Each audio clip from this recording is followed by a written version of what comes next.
Well, go on, viewers and subscribers, how you guys doing? Hope you guys have a blessed day. Yeah, man. So people, press hard, people have a very interested thing to point out to us. People, it's all about Paul Bogle, people.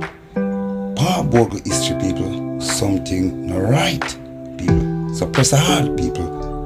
I will point it out to us, people.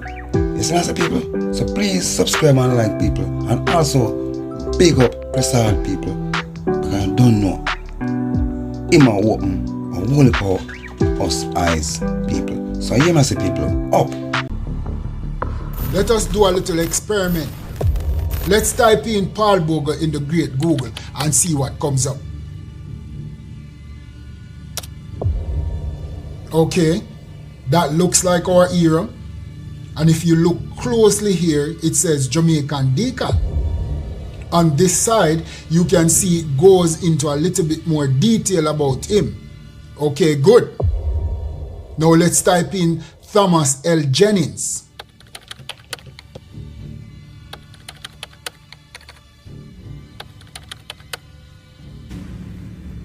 Oh,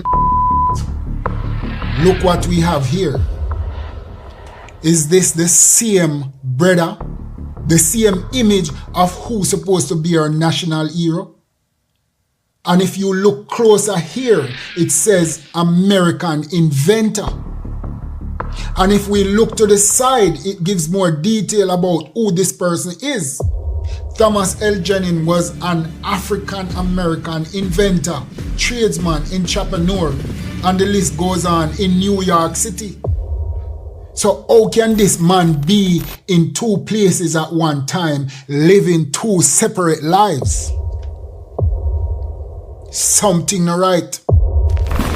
But hold on, we're not done yet. I did a little bit more digging and I found this website, the Black American Archive. And guess who is on it? Let's do a little scrolling.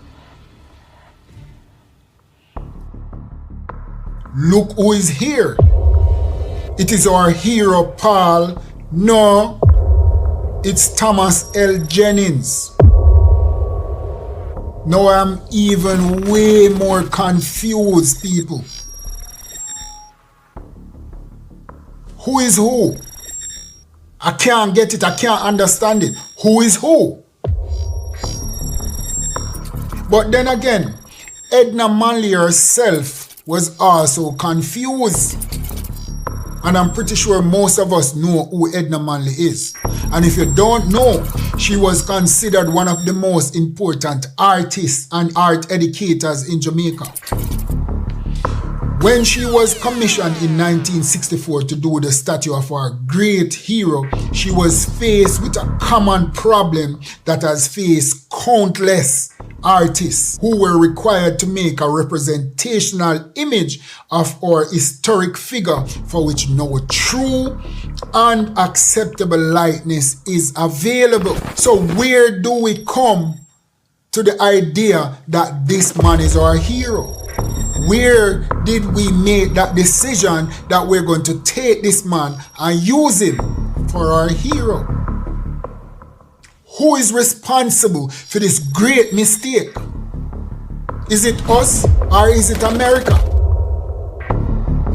So, Mr. Government of Jamaica, we the people want to know who is our hero.